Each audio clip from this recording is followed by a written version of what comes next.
Hi hello friends. ಇವತ್ತು ಶ್ರೀ ಸನ್ಮಾನ್ಯ ನರೇಂದ್ರ ಮೋದಿ ಅವರು ಕರ್ನಾಟಕ ರಾಜ್ಯಕ್ಕೆ ಆಗಮಿಸ್ತಾ ಇದ್ದಾರೆ. ಕಾರಣ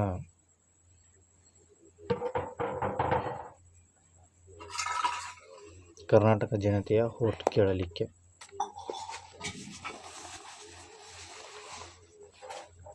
ಓಟ್ ಕೇಳಲಿಕ್ಕೆ ಅವರಿಗೆ ಯಾವುದೇ ರೀತಿಯ ನೈತಿಕ ಹಕ್ಕಿಲ್ಲ.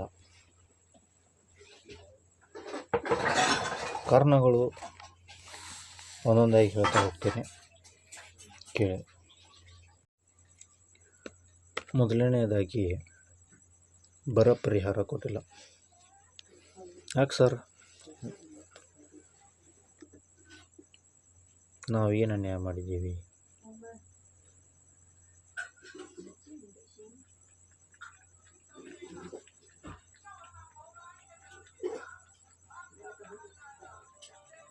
ಸಿದ್ದರಾಮಯ್ಯನವರು ಕೂಡ ಭೇಟಿಯಾದರು ನಿಮ್ಮನ್ನು. ಕೃಷ್ಣ ಬೈರೇಗೌಡರು ಕೂಡ ಭೇಟಿಯಾದರು ನಿಮ್ಮನ್ನು. ಅಮಿತ್ ಶಾ ಅವರನ್ನು ಕೂಡ ಭೇಟಿಯಾದರು.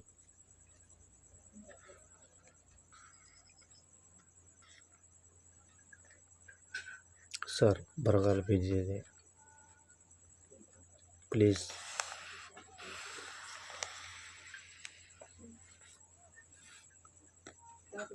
ರೈತರು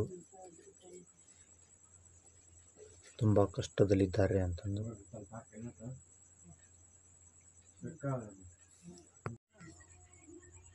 ಎರಡನೆಯದಾಗಿ, ಸರ್, ನಾವು ಕರ್ನಾಟಕದಿಂದ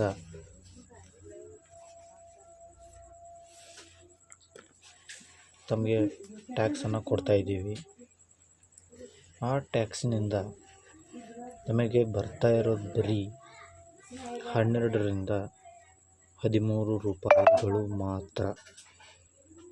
ಮಿಕ್ಕಿದ ದುಡ್ಡೆಲ್ಲ ಬೇರೆ ರಾಜ್ಯಗಳು ಕೊಡ್ತಾ ಇದ್ದಾರೆ. ಆದರೆ ಉತ್ತರ ಪ್ರದೇಶಕ್ಕೆ ಮತ್ತು ಗುಜರಾತಿಗೆ ಅತಿ ಹೆಚ್ಚು ರೊಕ್ಕವನ್ನು ಕೊಡ್ತಾ ಇದ್ದಾರೆ ನೀವು.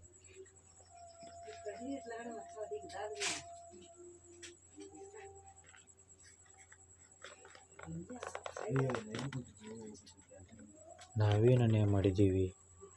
100 ರೂಪಾಯಿ ಕೊಟ್ಟರೆ 12 ರೂಪಾಯಿ ಕೊಡ್ತೀರ ನೀವು.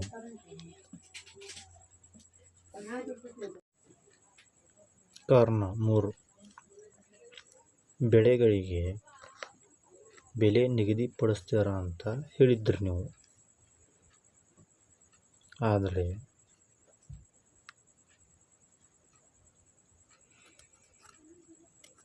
ಮೆಣಸಿನಕಾಯಿ ರೇಟು ಈ ರೀತಿ ನೆಲಕ್ಕಚ್ಚಿದೆ. ಮಾಡಿರ್ತಕ್ಕಂತಹ ಖರ್ಚು ವೆಚ್ಚ ಎಲ್ಲವೂ ಸಾಲ ಮಾಡಿದರೂ ಕೂಡ ಅದರ 8ನೇಯಷ್ಟು ದುಡ್ಡು ಬರ್ತಾ ಇಲ್ಲ. ಇದಕ್ಕೆಲ್ಲ ಕಾರಣ ಯಾರು? ಆ ಬೆಳೆಗಳಿಗೆ ಬೆಲೆ ನಿಗದಿಪಡಿಸುವವರು ತಾವು. ರೈತರು ತುಂಬ ಕಷ್ಟದಲ್ಲಿದ್ದಾರೆ. ಅದಕ್ಕೋಸ್ಕರ ನಿಮಗೆ ವೋಟ್ ಕೇಳುವ ನೈತಿಕ ಹಕ್ಕಿಲ್ಲ. ಕಾಂಗ್ರೆಸ್ನವರು ಅದಕ್ಕೋಸ್ಕರನೇ MP ಎಲೆಕ್ಷನಲ್ಲಿ